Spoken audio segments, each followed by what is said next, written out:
Mas estamos todos aqui, amém? Estamos todos aqueles que estamos, não é? Os irmãos, abram comigo em Romanos capítulo 15. Nós à quarta-feira temos andado a estudar a carta aos Romanos. A maior parte dos irmãos não costuma vir aqui às quartas. Portanto, eu vou pregar alguma coisa que já preguei, mas vou um bocadinho mais à frente. Portanto, não vai ser propriamente a mesma coisa que partilhei, mas vai incidir ainda assim em muitas das coisas que partilhei. Romanos capítulo 15.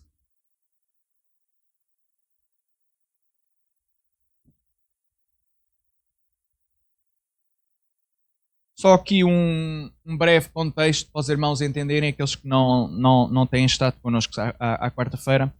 Paulo, no capítulo 14, ele começa por distinguir duas, não sei se diria duas classes de pessoas ou duas categorias, mas no fundo ele divide, e estamos a falar obviamente da igreja em Roma, em dois elementos. Vamos colocar assim a expressão. Por um lado, aqueles que são fracos na fé, e por outro aqueles que são fortes na fé. E ao contrário daquilo que seria esperar, se calhar por causa do nosso português, os fracos na fé não significam aqueles que têm menos fé, e os fortes não significam aqueles que têm mais fé. Não é esta a distinção que Paulo está a fazer. A questão aqui do texto, e isto é importante para nós entendermos, tem a ver com uma questão cultural da altura, mas que depois pode ter aplicações para o dia de hoje. E qual era a questão que aqui estava, no fundo, a ser colocada? Os fracos na fé eram aqueles cristãos que ainda queriam seguir os rituais do judaísmo, e uma coisa muito específica que ali estava em questão, ou melhor, duas coisas muito específicas que aqui estão em questão, têm a ver com a questão de comer carne e a questão de guardar o sábado. Os irmãos sabem que diante da lei judaica, guardar o sábado era obrigatório, havia um dia da semana que se deveria guardar, a lei judaica seria o sábado, e para os judeus, especialmente os judeus e os cristãos que se inclinassem para o judaísmo também, porque haviam uns quantos que também faziam isso, para os rituais e tradições do judaísmo, o sábado e a guardar o sábado era uma questão muito importante. Os irmãos sabem que Jesus, o grande motivo pelo qual Jesus foi morto, foi pelo facto de ele fazer milagres. Nós tínhamos visto os milagres, mas ele fazia os milagres em que dia? Exatamente de propósito, para mostrar o quê? Para mostrar que não era o sábado que dominava o homem. Não, o sábado não era para dominar o homem, mas o sábado tinha sido criado por causa do homem, não é? E o princípio era este.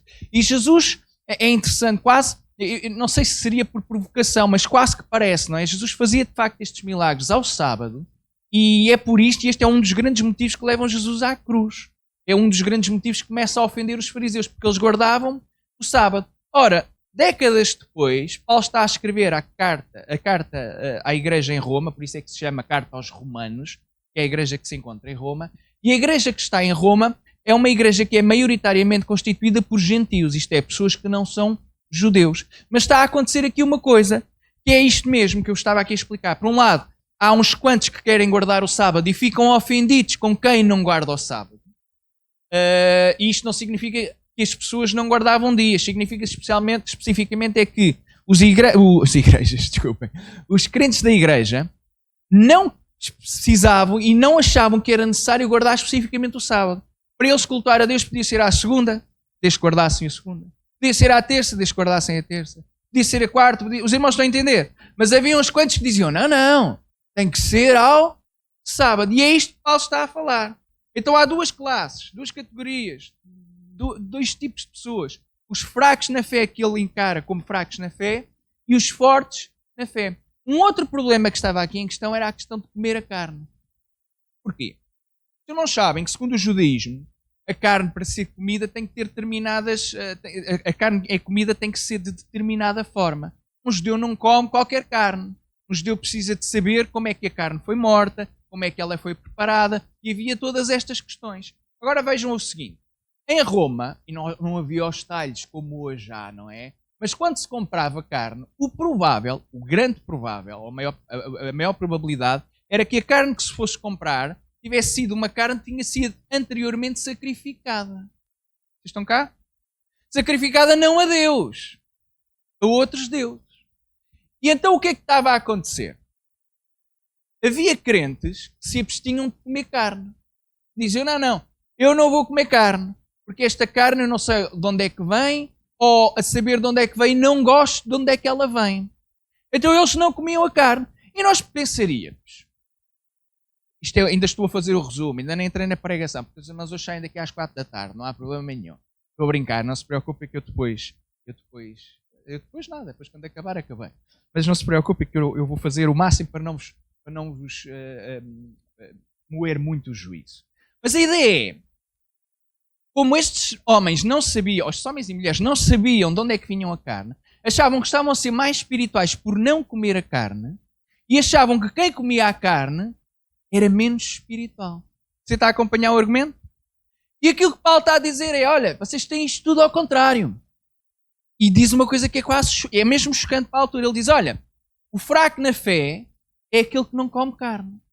E o forte na fé é aquele que come carne. E nós pensamos, mas que sentido é que faz este argumento? E Paulo explica. É porque, se Jesus de facto é tudo aquilo que nós dizemos que ele é, então ele purifica todas as... Amém? Sim ou não? Então, Paulo está a dizer, olha, se para quem come a carne não é mais nada do que simplesmente carne. Ora, se a carne é carne, ele não está a cometer nenhum pecado, não há aqui qualquer problema. E então é nestas duas condições que ele se assenta. Em primeiro lugar, os fracos na fé eram aqueles que achavam que a santidade era alcançada, lá está o problema do judaísmo, era alcançada pelas coisas que nós fazemos. Então não comer a carne tornava-nos mais santos. Guardar o sábado torna-nos mais santos. E havia, por outro lado, outros que não eram judeus, portanto eram pessoas que não estavam habituadas a isto e sempre tinham comido carne, e eventualmente outros que não comiam carne, mas que agora comiam, porque diziam, não, a mim não me interessa de onde é que isto vem. O meu Deus, Ele purifica e santifica todas as coisas. Não tem a ver com aquilo que eu faço. Então o objeto do fraco na fé e o forte na fé tem simplesmente a ver na abrangência da minha fé. Uns achavam que a fé era limitada. Sim, Jesus é suficiente para a minha salvação, mas há qualquer coisa que eu tenho que fazer. E outros diziam, não há nada que eu possa fazer. É única e exclusivamente a minha fé em Jesus Cristo que me salva. E então é neste argumento que Paulo fala acerca dos fracos e dos fortes. E depois Paulo vai falando acerca de como é que nós nos mexemos ou movemos, isto é, como é que nós interagimos numa igreja em que existem fracos e fortes na fé. Porque vejam qual é o problema. Uns não comiam carne e guardavam o sábado. Outros não guardavam o sábado e comiam a carne. Imaginem os cultos naquela igreja. Vocês estão a imaginar? Os fracos diziam assim, olha aquele a levantar as mãos e a adorar o Senhor. Então durante a semana não guarda o sábado, não anda a comer carne, nem sabe que carne é que é. Estão a ver o tipo de problemas que havia? Os fracos o que é que faziam? Julgavam os fortes. Mas os fortes não ficavam atrás. Sabem o que é que os fortes faziam? Olhavam e diziam, coitadinhos. São do século passado. São ultrapassados. Não percebem nada disto. Acham que são muito espirituais, mas olha, estão lá parados no tempo. Vocês estão a perceber qual é a ideia que está no texto? E a ideia é esta. A ideia é duas visões distintas. Ambas as pessoas adoram Jesus Cristo, não é isso que está em questão. E ambas estão salvas, não é isso que está em questão. Se os irmãos fossem ler o capítulo 14, mas eu não tenho tempo para pregar o capítulo 14 e depois o 15, não dá. Por isso é que eu faço isso às quartas-feiras à noite, não é? Mas agora vejo. E para concluir aqui a introdução. Paulo diz, olha, nem aquele que é fraco na fé tem que julgar e criticar o outro porque não come, ou porque come, porque não tens nada a ver com isso, a ideia é esta. Não gostas de paciência, põe de lado, mas o outro que é forte também não tem menosprezar o seu irmão, que é fraco na fé. E o capítulo 15 vai falar acerca de uma coisa que é interessante. É que Paulo, no capítulo 14, ele critica tanto os fortes como os fracos, mas ele tem uma crítica, parece-me a mim, mais dura e acérrima para os mais fracos, dizendo, olha, vocês não devem julgar. Mas Paulo depois no argumento vai aumentando e ele diz, mas olha, não se esqueçam é de uma coisa muito importante. É que Cristo morreu por cada um de nós. Sendo nós fracos ou sendo nós fortes. Então, há uma responsabilidade de quê? De no relacionamento que nós temos, não nos magoarmos nem ofendermos uns aos outros. Este é o princípio. E é um princípio muito importante. Princípio muito importante porque fala acerca do amor. O capítulo 15 fala exatamente acerca do exemplo de Jesus Cristo na nossa vida. E isto é importante. Finalmente acabei a introdução. Hein? Os irmãos dizem amém. Digam lá amém. Capítulo 15, versículo 1. Mas nós que somos o quê? Vejam só a coisa que é interessante. Em primeiro lugar, Paulo está a dizer, porque ele está-se a colocar nós, somos, o que significa que Paulo comia a carne. Estão cá? E isto é importante. Mas nós que somos fortes, e agora diz uma coisa que eu acho que é um bocado complicada para mim. Devemos o quê? As fraquezas dos fracos e não agradar a nós? Os irmãos já perceberam que a vida cristã é totalmente oposta, na maior parte dos casos, àqueles que são os valores da sociedade do mundo atual? Vejam o seguinte. Nós que somos fortes, e isto em primeiro lugar implica o quê? Implica que nós analisemos e autoavaliemos a nossa própria vida. Eu sou forte ou fraco na fé? O que é a fé em Jesus Cristo e o que é que ela faz na minha vida? O que é que eu acredito e, em cima de tudo, quem é que Jesus é na minha vida? Ora, se eu sou forte, e Paulo encara-se como forte, mas apela também àqueles que são fortes na fé, diz que devemos o quê? Suportar significa carregar, porque a expressão, a palavra é exatamente a mesma de Jesus levar a sua cruz. Então a ideia é, quem é forte deve levar, carregar, tomar a fraqueza dos fracos. E não deve buscar agradar-se a quem? E é aqui que nós ficamos quase a coçar-nos todos. Porque qual é a nossa tendência natural? Nós queremos agradar aos outros ou queremos nos agradar a nós? Ora, é verdade. Não é, irmãos? Qual é a nossa tendência natural? Agradar-nos a nós mesmos. É o que nós gostamos. É isto que nós queremos fazer. Porque é o normal no ser humano. Nós buscamos as coisas que nos dão prazer. Nós queremos procurar aquilo que no fundo nos faz sentir bem. É esta a busca da sociedade. A sociedade busca aquilo que a faz sentir bem. O apelo da sociedade é faz aquilo que tu queres, faz aquilo que te dá prazer. Mas o cristianismo e a mensagem da cruz não é bem isto. É uma mensagem quase oposta. Qual é a mensagem do cristianismo? Olha, em vez de buscar o teu prazer, busca o prazer do teu irmão. Vejam a ideia do casamento. Porquê é que os casamentos atualmente estão em grande crise? Em primeiro lugar, há cada vez menos casamentos. E as pessoas que se casam, o que é que acontece? Divorciam-se rapidamente. O que é que acontece? Eu até sei de casos, aquilo é impressionante. Eu conheço casos de pessoas que viveram juntas. Irmãos, estamos a falar de 15 anos juntas. Casam-se. Um mês depois divorciam-se. Eu não percebo. Eu não consigo entender. O que é que mudou? O que mudou não foi só o papel. Foi a responsabilidade que depois as pessoas sentem. E agora vejo, qual é o problema do casamento? É que as pessoas partem para o casamento e a maior parte de nós faz isto, irmãos. Nós casamos com a pessoa por quem nós nos apaixonamos. Não é isto? Quem nós amamos. Mas uma coisa é amar a pessoa no namoro e a gente chateia-se isso que vai por um passo. Outra coisa é amar a pessoa que quando nos chateamos ela está à nossa frente e não sai da nossa frente. Não é? E a gente vai à cozinha e está ali. E a gente vai para a sala e está ali. E a gente vai para o quarto e ainda por cima dorme na mesma cama que nós. É complicado ou não é? Se nós seguirmos a questão da sociedade, o que é que vai acontecer? Tu buscas aquilo que te dá mais prazer. E de repente aquela pessoa com quem nós estamos já não é a pessoa que nos dá mais prazer. É a pessoa que até nos puxa e pisa aos calcanhares sempre. Não é? Qual é o princípio bíblico do cristianismo? Tu casas-te não para tu seres feliz, mas para fazeres o outro.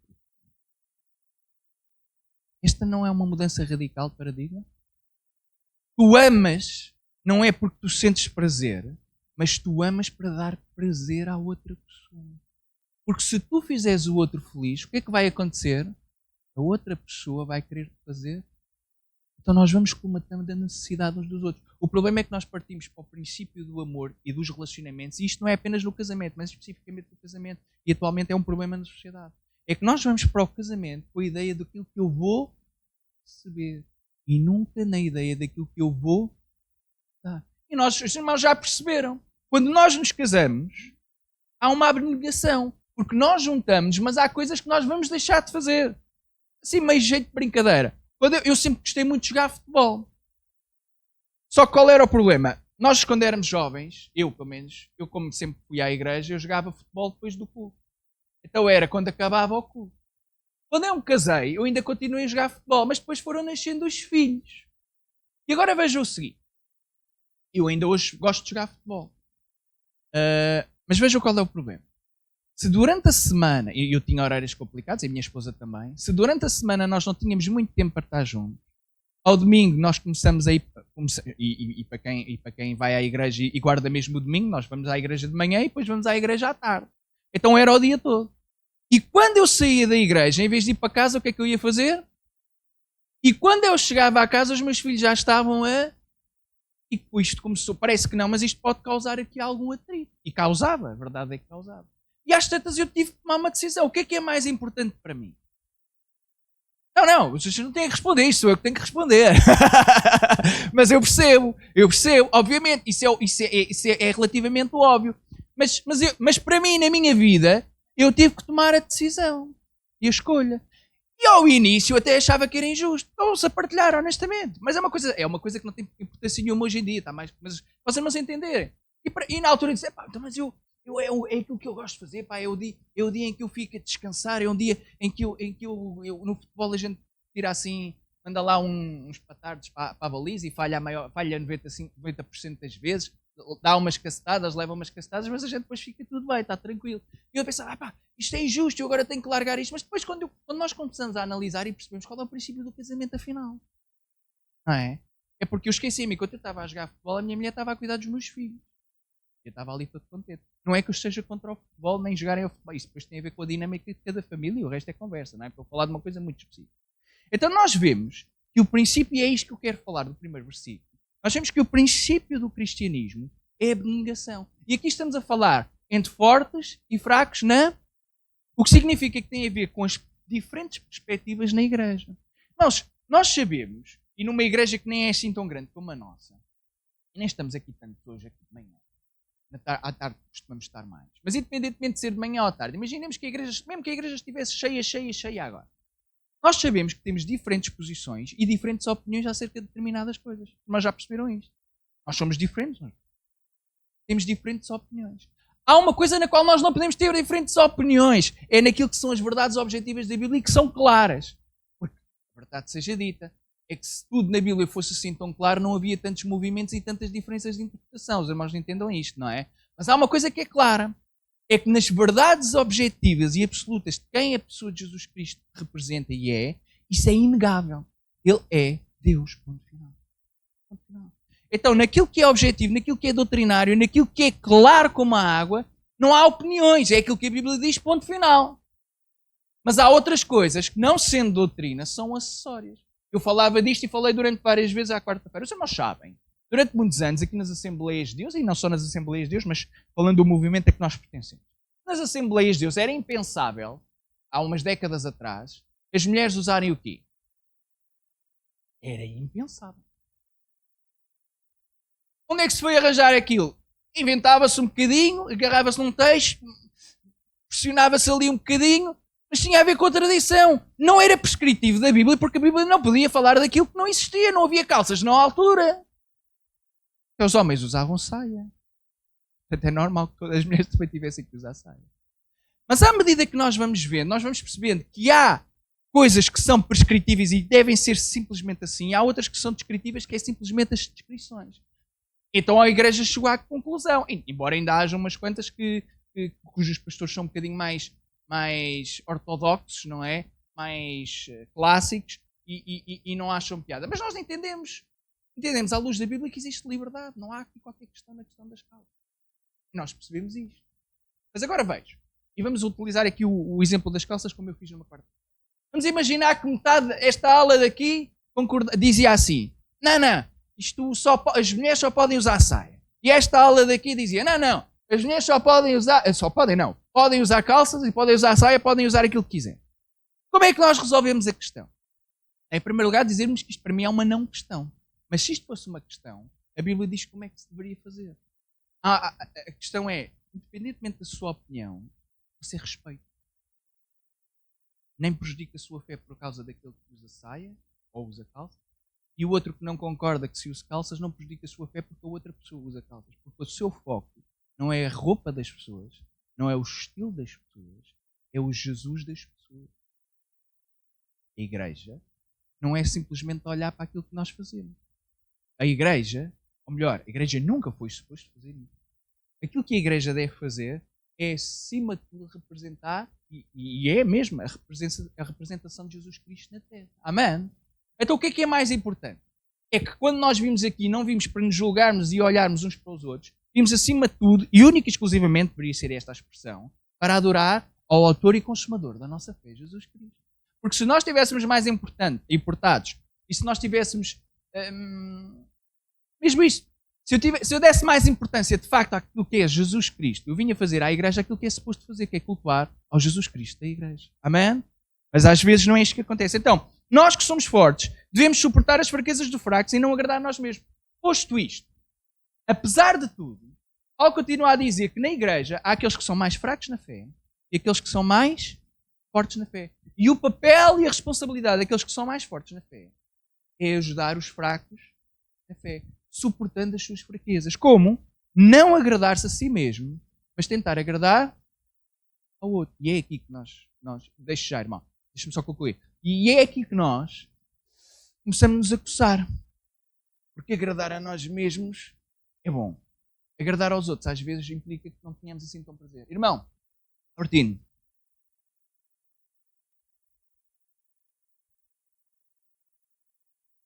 pode ser, sim, irmão. A verdade é que há determinadas coisas. Por exemplo, aqui na questão da carta aos Romanos, nós não podemos esquecer o que eu vos disse no início. A questão da forte e do fraco tem a ver com a questão da comida da carne.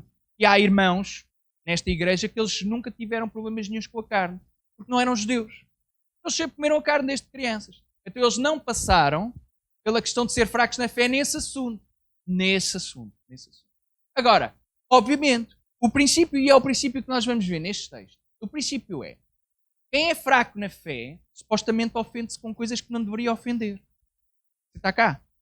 Coisas que não têm importância, mas ofendem-no. Mas o que a Bíblia vai dizer é aquilo que eu às vezes fico, e eu próprio estou a dizer isto com toda a honestidade, era aquilo que eu não gostava que a Bíblia dissesse.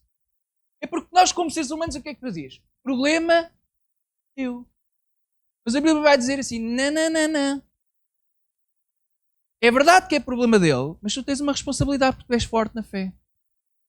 Então tu não te deves agradar a ti mesmo, tu deves fazer o teu irmão a crescer na fé. Mas nós já lá vamos. Portanto, cada um de nós agrada quem? Ao seu próximo. No que é bom para... Não é agradar de toda e qualquer maneira. Isto também não é agora assim. Então isto até é melhor é ser fraco na fé, porque se eu for fraco na fé toda a gente me agrada. Isto era uma deturpação completa do texto. Não. Quem é fraco na fé normalmente nem acha que é fraco, acha que é forte.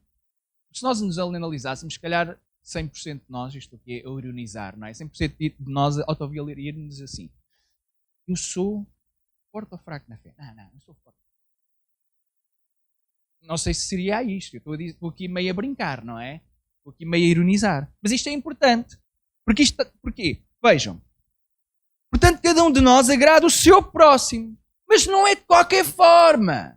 Não é porque alguém gosta de cor-de-rosa e acha que a igreja tem que estar toda de cor-de-rosa que agora eu tenho que vir cor-de-rosa para agradar o meu irmão. Não é isto que está em questão. A questão é esta, é que a expressão-chave do versículo é esta. Nós devemos, de facto, agradar o nosso irmão, mas no que é bom para a sua edificação. Não só dele, mas da igreja. Porque quando nós estamos a falar de igreja, nós não estamos a falar simplesmente de individualidades. É muito mais. Embora eu seja uma individualidade e cada um dos irmãos que aqui está hoje é um indivíduo. E cada um de nós tem as suas ideias, a sua personalidade, o seu caráter. Temos todas coisas, todos temos coisas distintas uns dos outros. Há algo que é claro, é que na igreja não importa a individualidade, importa sim o coletivo. Você está cá. Já viram que esta é outra afirmação radical da sociedade? A sociedade dá muita importância ao indivíduo. O cristianismo dá importância ao coletivo. Como é que tu és no coletivo? É importante que sejas quem tu és. Mas é importante o teu papel acima de tudo na coletividade. Quem nós somos na igreja. Porque nós é que somos a igreja. E então é isto.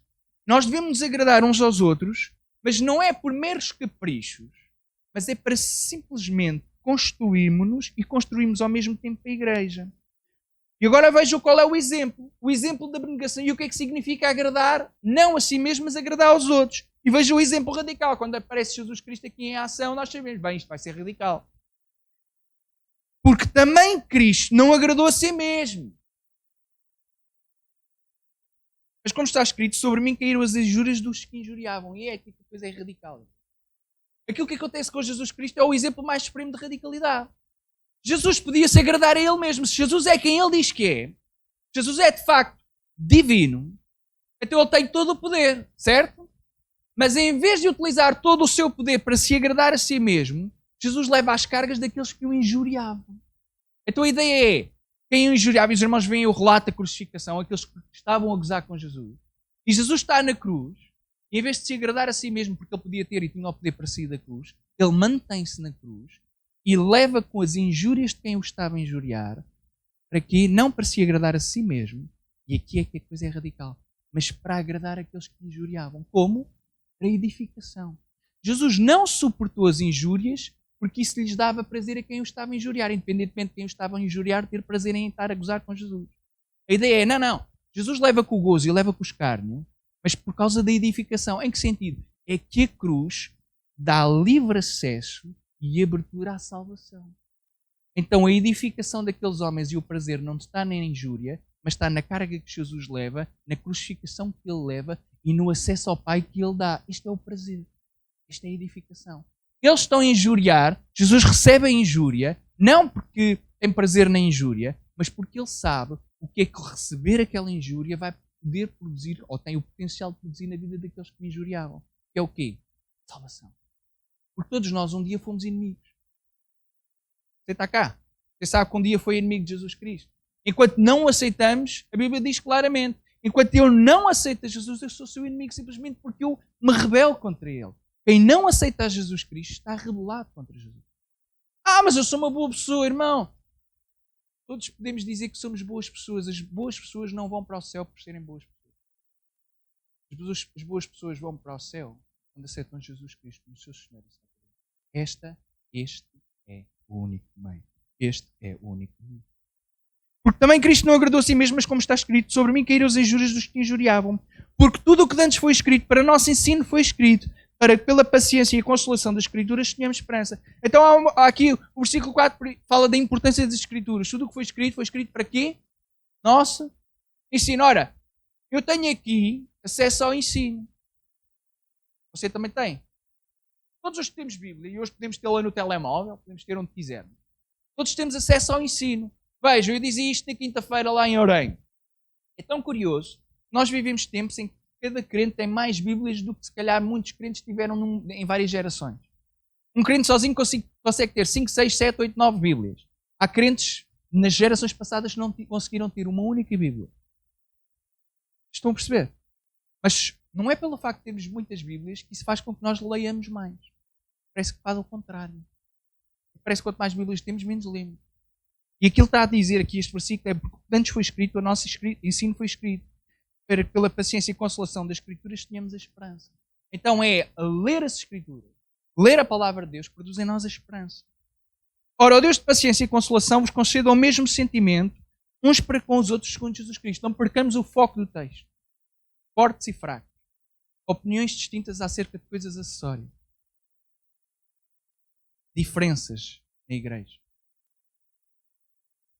E se as diferenças, aquilo que Paulo está a dizer é, e se as diferenças, em vez de serem para destruição, pudessem ser para edificação? Porque normalmente o que é que as diferenças tendem a produzir em nós?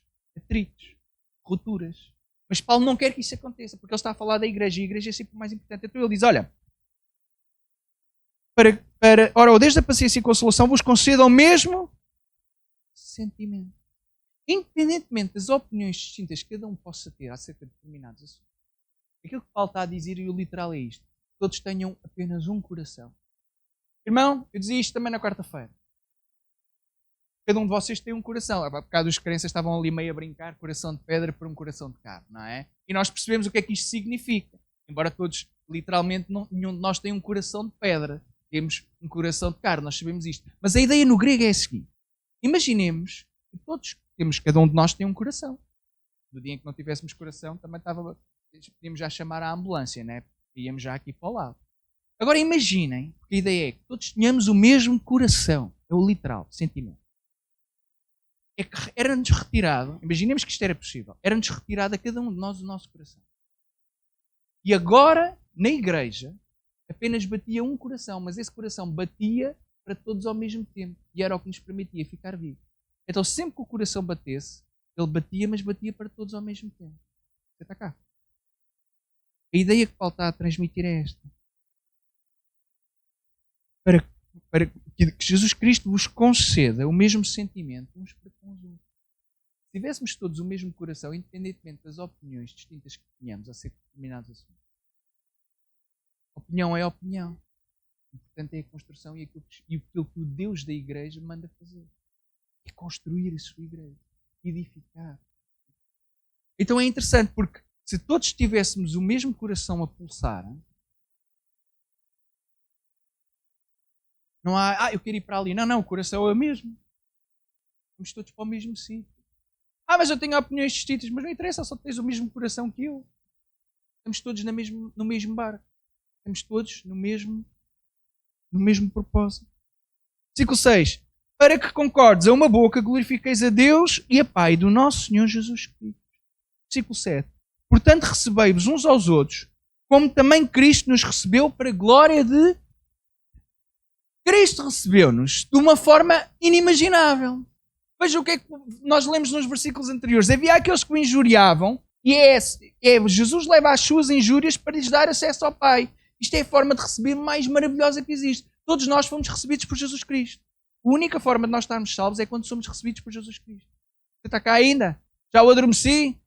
Não, ainda não, mas está cá. Já alguns irmãos já estão a dizer que já nem sabem se sim nem que não. Agora vejam. Portanto, recebei-vos uns aos outros, como Cristo nos recebeu. A ideia está sempre lá no texto.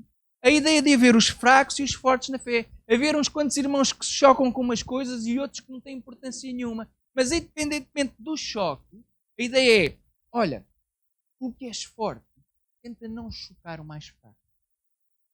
Porque é a única forma de tu chegares ao seu coração. De o edificar. Irmão, quer ver? Vou-lhe dar um exemplo. Isto tem a ver com a ideia do mesmo sentimento. Ora, se Paulo está a pedir, e é interessante, ele pede aos fortes para abnegarem, não está a pedir aos fracos para abnegarem. Você já percebeu isto? Fortes, carreguem. Fortes, limitem-se. Imaginem.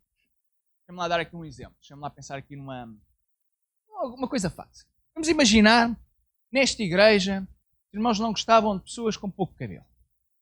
Uma coisa tonta. Homens com pouco cabelo, comigo estavam tramados. Tem um pastor que tem umas... e o irmão João ali também. E o irmão Gomes, temos uns quantos. Por isso é que... e também não se safa já, irmão. O irmão Luciano também já não se safa. Os irmãos, agora imaginem. Vocês não gostavam... Diga. Pronto, é assim, é os porta-aviões. Os irmãos, imaginem. A igreja aqui não gostava de homens com pouco cabelo. É uma coisa absurda, mas isto é um exemplo para nós pensar. Desta não me consigo safar com este exemplo, tem que ser com outro. Agora estou aqui a pensar porque o argumento tinha que ser exatamente o oposto. Mas pronto, vamos lá com isto. Os irmãos não gostam. Então, vamos pôr isto ainda mais todo. Os irmãos não gostam de pessoas com pouco cabelo. E eu venho a esta igreja e eu percebo que os irmãos olham de lado. Eu tenho pouco. Os irmãos não gostam. A vossa tradição, pouco cabelo não pode ser. Senão, um homem não tem pouco cabelo, um homem só tem muito cabelo. E eu, para mim, isto é tranquilo. Para mim, como o Jorge dizia, isto são peanuts. Não é?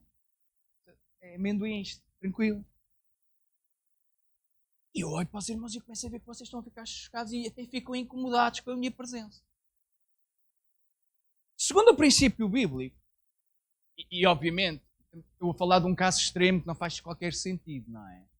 Aquilo que deveria acontecer é que eu para vos suportar, se eu for o forte na fé, eu para suportar os irmãos eu tinha que vir com uma cabeleira no domingo a seguir, para não vos chocar. Porque esta era a única forma de eu não vos chocar. Agora utilizemos o argumento que Paulo está de facto a utilizar. Há aqueles que comem carne, ou há aqueles que não comem carne e há aqueles que comem carne. E os que não comiam a carne, a sua fé estava a ficar afetada porque eles achavam que era mesmo... Não se devia mesmo comer. Eles acreditavam mesmo naquilo. Vocês estão a perceber? Eles acreditavam mesmo e aquilo magoava-os. Já não era só uma crença. Aquilo magoava-os quando viam as pessoas a comer. Eles achavam, não, isto não é digno, eu já nem estou aqui a fazer nada. E estavam prestes a perder a fé. Esta é a questão. Está cá? O que Paulo está a dizer é o seguinte, olha, meu amigo. Comer a carne não é nada.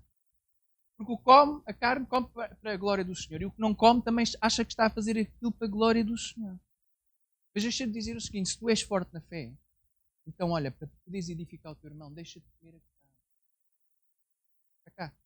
Comas a carne. Mas qual é este? Então eu agora é que me vou ter de limitar. Por isso é que o capítulo 15 diz, faz como Jesus Cristo. Sim, és tu que tens de limitar porque tu é que és o...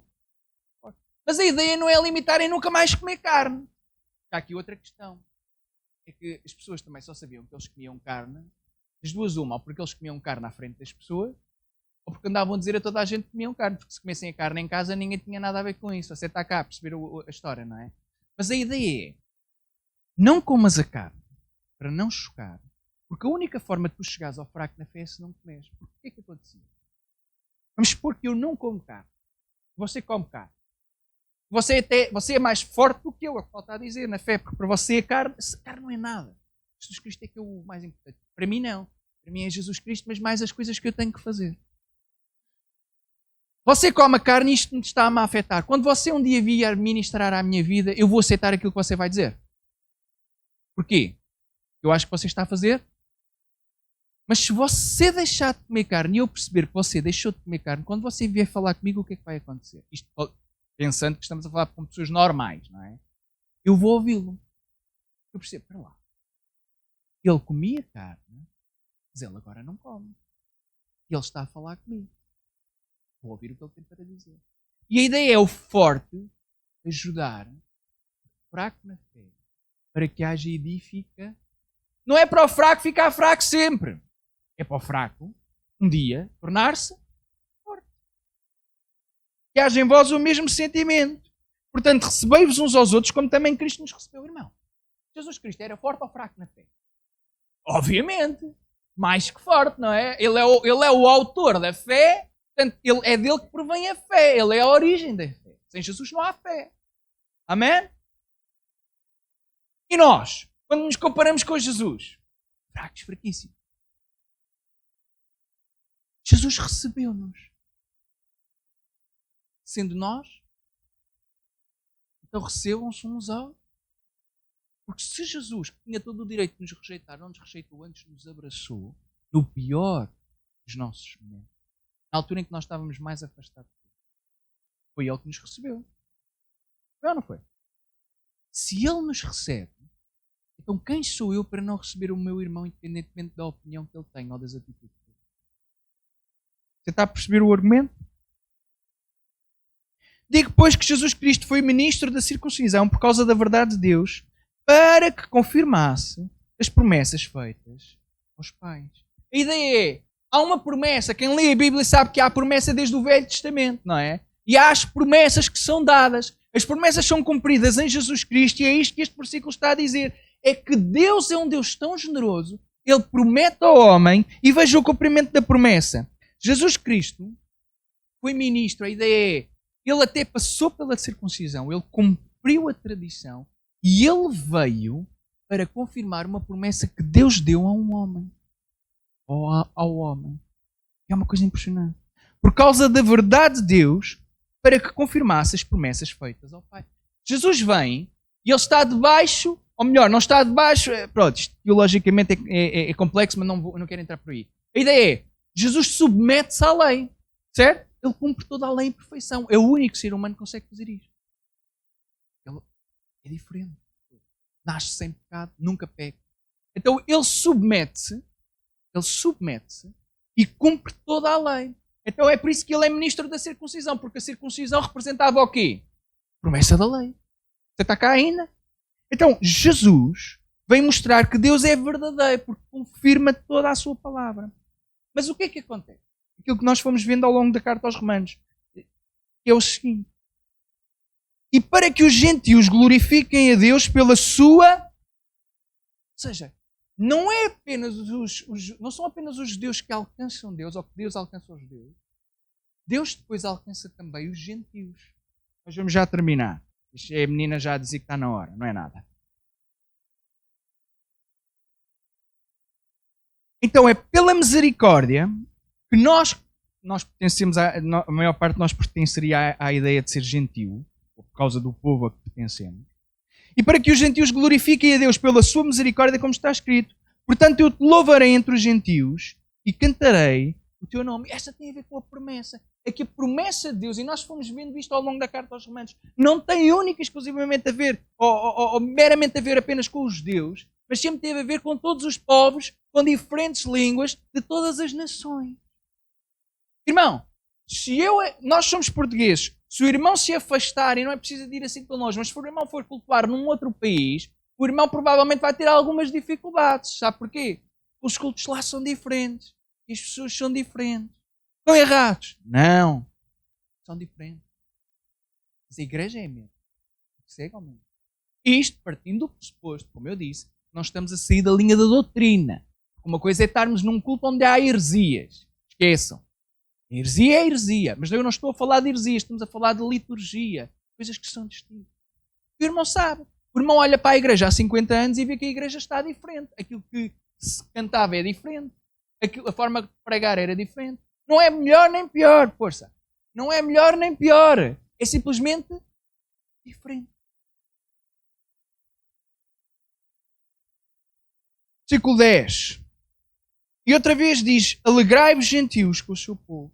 E outra vez, louvai ao Senhor todos os gentios e celebrai-o todos os povos. Versículo 12. Outra vez diz Isaías: uma raiz em Jessé haverá, e naquele que se levantar para reger os gentios esperarão. Versículo 13. Ora, o Deus de esperança vos encha de todo o gozo e paz em cresça, para que abundeis em esperança pela virtude de quem? Pela virtude do Espírito Santo. Veja o argumento. A introdução no capítulo 14 fala acerca de fracos e fortes na fé. Pessoas distintas, com opiniões distintas. Ambos são salvos. Não é a salvação. Ora, quando a salvação não está em questão, estamos-nos a mover no meio de sensibilidades. Um irmão é mais sensível a umas coisas, outro irmão é mais sensível a outras. Mas o apelo que Paulo faz é para que todos os cristãos sejam como Cristo. Não se agradar a si mesmo, mas buscar agradar ao outro. Culminando em quê? Para que todos tenham o mesmo coração, o mesmo sentimento, para que haja em vós o mesmo sentimento. E depois ele diz: recebam-vos uns aos outros, como Jesus Cristo vos recebeu. E depois o que é que ele fala? E eu estou a resumir a pregação. Vocês têm aqui um pastor que até faz o resumo. Se fosse na escola, os meus professores é que deviam ter feito isto na escola, que não davam resumos nenhum e a gente andava sempre à nora naquilo que era suposto estudar. Então a ideia é esta. A ideia que vem a seguir é mesmo esta. Ora, se nós nos devemos receber uns aos outros, perceber que Jesus Cristo, ele submeteu-se à circuncisão, foi ministro da circuncisão, servo da circuncisão, ou seja, não se agradou a si mesmo, mas agradou ao princípio da lei para que se mostrasse que as promessas de Deus são verdadeiras. Mas a promessa de Deus não foi única e exclusivamente posta da circuncisão, foi também para os gentios. E qual é a ideia? A ideia é esta: é que há judeus e gentios também na igreja. Dois povos de tradições distintas. Mas o importante é que em todos, quem é glorificado é Jesus Cristo. Independentemente da forma. Independentemente do modo. O importante não é a forma nem o modo. O importante é o Jesus Cristo da igreja. Amém? Então termina com isto. Ora, o Deus de esperança vos encha todo o gozo e paz. Porque só em Jesus Cristo é possível sermos cheios de gozo e paz. Porque este gozo e paz não depende das circunstâncias. Não depende se eu estou na luta. Porque se eu estiver na luta eu posso ter gozo e paz na mesma. É isto que a Bíblia está a dizer. Em crença para que abundeis em esperança. pela virtude do Espírito Santo, e termino com isto. Meus amados, nós vivemos numa sociedade cada vez com menos esperança. Cada vez com mais notícias ruins, não é? Cada vez com situações mais complexas. Nós falávamos, quando estávamos aí na questão da pandemia, as coisas parece que estavam a melhorar. Uma semana depois houve uma guerra aqui às portas, na Europa mesmo, não é? Ficamos todos desanimados. E depois aquilo, isto é mesmo assim o ser humano. Nós só ouvimos falar de guerra, começamos a ficar um bocadinho cauterizados, aquilo até já nos chateia, já quase não tem o mesmo impacto, e agora voltamos outra vez a ouvir falar da pandemia, que os casos estão outra vez a aumentar. Irmãos, se eu estivesse preocupado com aquilo que a televisão me quer dizer, e se a minha vida ficasse dependente daquilo que a sociedade diz, mas eu já estava numa depressão há muito tempo. Porquê? As notícias põe-nos aqui, depois põe-nos aqui. Depois põe-nos aqui, depois põe-nos aqui. Estão sempre a pôr-nos cada vez mais para baixo. Irmãos, a minha segurança, a minha paz e o meu gozo não está dependente daquilo que vier as notícias. Eu não preciso de nada das notícias para ter paz e gozo. Sabem porquê? Porque o autor da minha paz e do meu gozo é o meu Jesus Cristo. E Ele pode todas as coisas. Ele é capaz de todas as coisas. Então o meu gozo está em Jesus Cristo. E isto só é possível através da obra do seu Espírito Santo. Amém? E é isto que Paulo pede. E esta é a marca da igreja, em que, sendo cada um de nós tão distinto, em vez de nos julgarmos e criticarmos, nós suportamos aqueles que são mais fracos. Abnegamos de coisas que até para nós não fazem sentido, e não fazia sentido abnegar, mas abnegamos em prol da coletividade. E edificamos uns aos outros. Esta é a beleza da igreja. Amém? Vamos ficar em pé, irmãos, e vamos orar ao Senhor, terminando.